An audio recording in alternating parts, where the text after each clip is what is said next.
सुनाना चाहता हूं, इस सदन को कुछ आंकड़े बताना चाहता हूं।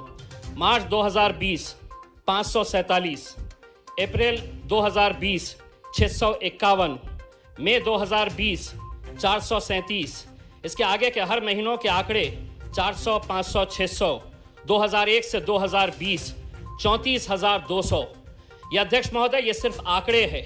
मैं इसलिए ये कह रहा हूं कि अब ये आंकड़े किसी अखबार की सुर्खियां नहीं बनते, ना तो किसी टेलीविजन के चैनल के अंदर इनका जिक्र होता है, क्योंकि ये आंकड़े इस मुल्क के अंदर किसानों की आत्महत्या आज भी कितनी हो रही है वो बताते हैं।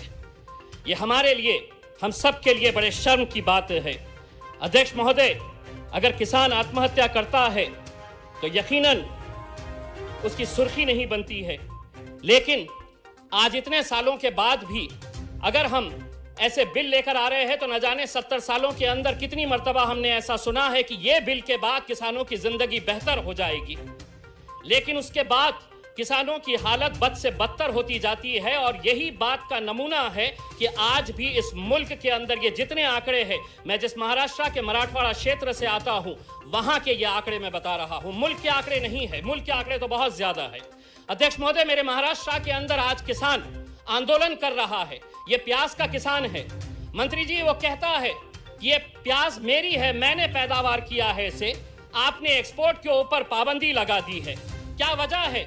महज किसान अगर 2 रुपये ज्यादा कमा रहा है एक्सपोर्ट के जरिए, उसे अगर 10 रुपये अपनी पैदावार के ऊपर ज्यादा मिल रहे हैं, तो क्यों सरकार ने इसके एक्सपोर्ट के ऊपर पाबंदी लगा दी है? और अगर आप उनके खिलाफ कानून लेकर आते हैं तो मैं सरकार से एक सवाल पूछना चाहता हूं कि आपके खिलाफ कौन कानून लेकर आएगा? जब कोरोना वायरस के दौरान इंटरनेशनल मार्केट के अंदर क्रूड ऑयल की कीमत $2, $3 प्रति बैरल हो गई थी, तो आपने पेट्रोल और डीजल के दाम नीचे नहीं किए थे, बल्कि धीरे धीरे बढ़ा दिए थे। अध्यक्ष महोदय, आज से 10 साल पहले मैं राजनीति में आने से पहले पत्रकार था। आपको याद होगा कि आज से 8-10 साल पहले प्याज की कीमत 50 रुपये से 60 रुपये तक की हो गई थी।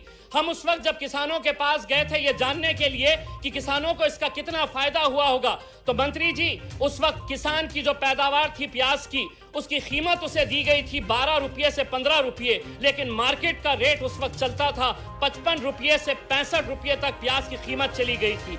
यानी कि मेहनत किसान कर रहा था और उसका मुआवजा और मजा कोई और लूट रहा था। अगर ये कानून के जरिए, अध्यक्ष महोदय 1 मिनट से कम, अध्यक्ष महोदय, अगर ये कानून के जरिए आत्महत्या रुक सकती है तो यकीनन पूरा सदन इसका समर्थन करेगा।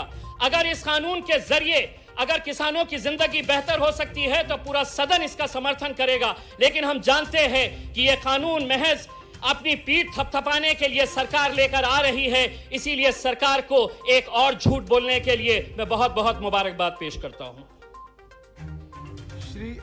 श्रीमती एस ज्योतिमणि। सब्सक्राइब कीजिए न्यूज़ 81 हिंदी चैनल को और बेल आइकन को प्रेस कीजिए हमारी वीडियो सबसे पहले देखने के लिए।